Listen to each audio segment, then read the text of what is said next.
Assalamualaikum warahmatullahi wabarakatuh. Di sini saya Uswatun Hasanah Ali NIM 212101100020 akan memaparkan materi mengenai pengarahan budidaya tanaman dengan vegetatif buatan. Adapun pokok bahasan yang akan saya paparkan, yang pertama yaitu mengenai budidaya tanaman, yang kedua mengenai perbanyakan tanaman vegetatif buatan, dan yang terakhir yaitu korelasi budidaya tanaman dengan perbanyakan tanaman vegetatif buatan. Yang pertama yaitu ada budidaya tanaman. Nah, apa sih budidaya tanaman itu? Budidaya tanaman merupakan suatu atau beberapa teknik dalam usaha pembibitan atau pengembangan suatu jenis tanaman dengan cara-cara tertentu. Nah, menurut Hairani Hanum, budidaya tanaman merupakan suatu proses menghasilkan bahan pangan dan berbagai produk agroindustri lainnya. Sedangkan menurut PPRI nomor 18 tahun 2010 tentang usaha budidaya tanaman menerangkan bahwa budidaya tanaman merupakan berbagai macam kegiatan pengembangan dan pemanfaatan sumber daya alam nabati yang dilakukan oleh manusia dengan menggunakan modal, teknologi, ataupun dengan sumber daya lainnya untuk menghasilkan suatu produk berupa barang yang bisa memenuhi kebutuhan manusia. Yang selanjutnya yaitu ada tujuan budidaya tanaman. Nah, tujuan budidaya tanaman yang pertama yaitu menghasilkan pendapatan secara mandiri, yang kedua meningkatkan keamanan dan kedaulatan pangan secara nyata, yang ketiga menyediakan kebutuhan bahan baku untuk industri, yang keempat dapat menjadi sumber penghasilan bagi orang di sekeliling kita, yang kelima yaitu membuka lapangan pekerjaan, yang keenam mengembangkan potensi diri dalam budidaya tanaman, dan yang terakhir yaitu meningkatkan perlindungan tanaman secara terus-menerus dengan memperhatikan aspek konservasi sumber daya alam. Nah, yang selanjutnya yaitu ada manfaat budidaya tanaman. Di Indonesia saat ini banyak sekali masyarakat yang berprofesi sebagai petani. Biasanya mereka menanam tanaman pangan, sayuran, tanaman hias, hingga buah-buahan. Nah, melalui kegiatan budidaya tanaman ini, petani bisa menjual dan membeli produk tanaman sehingga mendapatkan keuntungan. Nah, beberapa manfaat dari kegiatan budidaya tanaman yang dilakukan oleh para petani yaitu yang pertama, manfaat dalam hal keuntungan ekonomi, bisa menjual hasil pertanian. Nah, yang kedua yaitu mampu memenuhi kebutuhan pangan sehari-hari. Yang ketiga, mendapatkan produksi dengan kualitas yang tinggi. Yang keempat yaitu tanaman yang ditanam dan tumbuh dengan baik akan berdampak positif bagi lingkungan sekitar, seperti membuat udara menjadi bersih dan sejuk. Nah, yang kelima yaitu kegiatan budidaya tanaman bisa dijadikan sebagai salah satu alat untuk mengelola sumber daya alam yang berkelanjutan tanpa merusak lingkungan. Yang selanjutnya yaitu ada teknologi budidaya tanaman. Yang pertama yaitu penyiapan lahan. Penyiapan lahan adalah suatu kegiatan penebasan dan atau pembersihan rerumputan serta pengolahan tanah yang ditujukan agar lahan menjadi rata dan lebih seragam serta memberikan media tumbuh yang baik bagi pekarangan tanaman. Yang kedua ada penyemaian dan penanaman. Nah, untuk padi sendiri ada dua macam teknologi penyemaian, yaitu penyemaian basah kering dan penyemaian apung.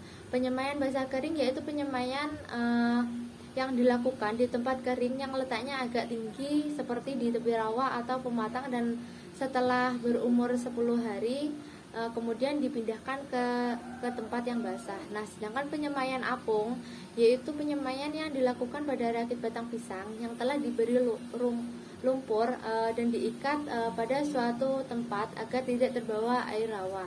Sedangkan penyemaian untuk tanaman hortikultura dilakukan secara kering di lahan yang letaknya agak tinggi. Penanaman dilakukan dengan cara tanam pindah untuk padi sawah dan beberapa jenis sayuran, atau tanam benih langsung untuk padi gogo ranca dan palawija serta beberapa jenis sayuran. Yang ketiga yaitu ada ameliorasi dan pemupukan.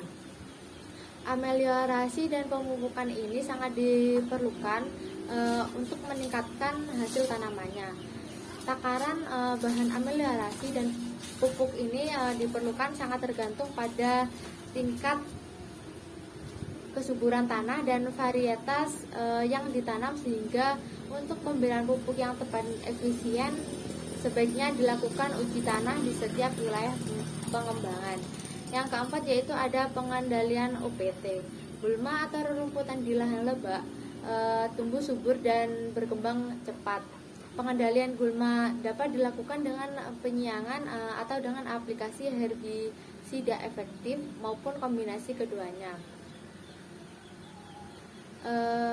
Yang selanjutnya yaitu ada pengelolaan air. Pengelolaan air untuk usaha tani di lahan lebak perlu dilakukan agar kebutuhan air optimal tanaman dapat terpenuhi. Dalam arti apabila terjadi kelebihan air seperti kebanjiran atau terlalu lembab pada tanaman palawija dan hortikultura dilakukan pembuangan, dan apabila kekurangan dilakukan pemberian air. Yang terakhir yaitu ada panen dan pasca panen. Nah, panen merupakan suatu kegiatan pemungutan hasil pertanian yang telah cukup umur dan sudah saatnya untuk dipetik hasilnya. Sedangkan pasca panen sendiri yaitu merupakan kelanjutan dari proses panen terhadap tanaman budidaya yang fungsinya antara lain untuk membuat bahan hasil panen yang tidak mudah rusak dan memiliki kualitas yang baik serta mudah disimpan untuk proses selanjutnya. Nah, selain itu juga dengan adanya proses perlakuan setelah panen yaitu pasca panen ini, kita dapat mempertahankan umur simpan, mutu, dan dapat mengurangi kehilangan hasil yang mungkin terjadi. Selanjutnya ada jenis budidaya tanaman, yaitu ada 3. Yang pertama budidaya tanaman pangan. Sesuai dengan namanya, kegiatan atau aktivitas budidaya ini memiliki tujuan untuk menghasilkan produk pangan. Utama ialah seperti menghasilkan karbohidrat serta protein. Budidaya tanaman pangan menjadi yang paling menguntungkan dibanding jenis budidaya yang lain. Beberapa diantaranya misalnya budidaya padi, jagung, kacang tanah, gandum, singkong, ubi jalar, dan lain-lain. Yang kedua yaitu ada budidaya tanaman sayur. Budidaya tanaman sayur ini juga memiliki tujuan, yaitu untuk menghasilkan bahan pangan dengan memanfaatkan sumber daya tumbuhan yang ditanam. Biasanya hasil dari produksi dari budidaya tanaman sayur ini akan menghasilkan beberapa jenis tanaman yang dapat dikonsumsi. Beberapa diantaranya yaitu sayur bayam, kangkung, seledri, kol, dan lain sebagainya. Nah, yang terakhir yaitu ada budidaya tanaman buah. Selain kegiatan atau aktivitas budidaya tanaman sayuran dan pangan, banyak juga petani yang melakukan budidaya tanaman buah. Hasil budidaya ini biasanya menghasilkan buah-buahan segar yang layak untuk diperjualbelikan. Nah, jenis buah yang sering dibudidayakan terdapat banyak sekali. Beberapa diantaranya yaitu seperti buah jambu, anggur, buah naga, buah apel, buah mangga, dan lain sebagainya. Yang kedua yaitu ada perbanyakan tanaman vegetatif buatan. Nah, perbanyakan tanaman secara vegetatif merupakan perbanyakan tanaman tanpa melalui proses perkawinan. Perbanyakan tanaman secara vegetatif ini dapat dilakukan dengan mengambil bagian dari tanaman. Nah, misalnya batang, daun, umbi, spora, pucuk, dan lain-lain. Perbanyakan vegetatif dapat dilakukan dengan cara stek, cangkok, grafting, atau penyambungan dan okulasi. Yang selanjutnya yaitu teknik perbanyakan tanaman vegetatif buatan. Yang pertama ada stek. Pembiakan vegetatif tanaman melalui penyetekan diartikan sebagai upaya perbanyakan tanaman dengan memisahkan organ vegetatif tanaman seperti akar, batang, dan daun dari pohon induknya.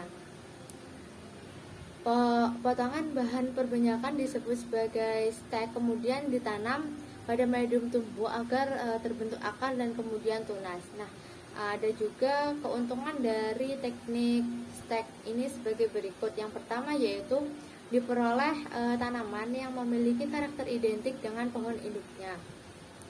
Yang kedua yaitu penyediaan tanaman akan lebih cepat. Yang ketiga, beberapa jenis hortikultura sulit diperbanyak dengan menggunakan teknik pembiakan vegetatif lainnya seperti cangkok, sambungan, dan tempelan. Namun untuk perbanyak dengan namun dapat diperbanyak dengan teknik penyetekan. Yang selanjutnya yaitu penyetekan sangat praktis dan ekonomis karena diperlukan ruangan atau area lahan relatif kecil untuk menghasilkan tanaman dalam jumlah yang banyak. Yang kemudian ada teknik cangkok. Nah, teknik cangkok merupakan upaya manusia mengakarkan bagian tanaman tertentu semasih bersatu dengan tanaman induknya melalui pelukan pada bagian tanaman yang bersangkutan. Pada luka tersebut diharapkan akan tumbuh dan berkembang akar adventif cangkokan. Bagian tanaman yang umumnya berupa percabangan dengan beberapa ranting, kemudian dipotong setelah pada luka sayatan tersebut terbentuk akar. Kelebihan dari teknik perbanyakan vegetatif cangkok ini sebagai berikut. Yang pertama yaitu mengurangi kegagalan tumbuhnya perakaran bila mana menggunakan teknik stek. Yang kedua, mengharapkan karakter yang identik dengan induknya. Yang ketiga yaitu mempersingkat periode vegetatif tanaman. Yang selanjutnya ada teknik grafting atau penyambungan. Nah, teknik grafting ini diartikan sebagai teknik perbanyakan tanaman dengan menyatukan dua atau lebih bagian tanaman dari jenis yang sama maupun berbeda menjadi satu kesatuan tanaman utuh.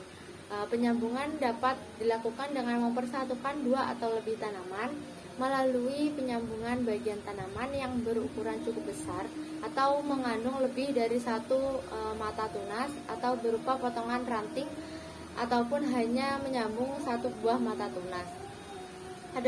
Ada juga kelebihan dari teknik grafting sebagai berikut. Yang pertama yaitu mengekalkan sifat klon yang tidak dilakukan oleh pembiakan vegetatif lainnya. Yang kedua, bisa memperoleh tanaman yang kuat karena batang bawahnya tahan terhadap keadaan tanah yang tidak menguntungkan. Yang ketiga, memperbaiki jenis tanaman yang telah tumbuh sehingga jenis yang tidak diinginkan diubah menjadi jenis yang dikehendaki. Dan yang terakhir, dapat mempercepat berbuahnya tanaman. Yang keempat yaitu ada teknik okulasi. Okulasi merupakan jenis teknik perbanyakan tanaman dengan cara menggabungkan dua tanaman yang sejenis. Ada dua jenis okulasi. Yang pertama yaitu okulasi menempel, yaitu merupakan tunas pada batang bawah atau batang induk. Sedangkan okulasi menyambung yaitu menyambung dua batang pohon. Okulasi ini biasanya digunakan batang bawah dan atas dari satu spesies atau satu varietas. Adapun kelebihan dari teknik okulasi, yang pertama yaitu dengan cara okulasi dapat diperoleh tanaman yang dengan produktivitas yang tinggi. Yang kedua, pertumbuhan tanaman yang seragam. Dan yang ketiga, penyiapan benih relatif singkat. Nah, poin yang ketiga yaitu ada korelasi budidaya tanaman dengan perbanyakan tanaman vegetatif buatan. Untuk mengatasi krisis regenerasi petani di masa depan, salah satu solusi yang bisa ditempuh adalah menerapkan sistem pertanian modern. Upaya itu diharapkan bisa menarik minat kaum muda untuk kembali ke ladang. Pertanian modern yang dimaksud mencakup penerapan variasi teknik budidaya pertanian. Beragam teknik budidaya pertanian tersebut harus ditularkan ke kalangan generasi muda di kawasan pedesaan di berbagai daerah di Indonesia. Sejak revolusi pertanian, perkembangan pertanian terus mengalami peningkatan. Manusia yang lebih modern mulai mengembangkan teknik perbanyakan tanaman yang dipelajarinya dari kejadian-kejadian alam seperti teknik stek, cangkok, okulasi maupun grafting. Mungkin itu saja yang dapat saya sampaikan, kurang lebihnya mohon maaf. Billahi taufiq wal hidayah. Wassalamualaikum warahmatullahi wabarakatuh.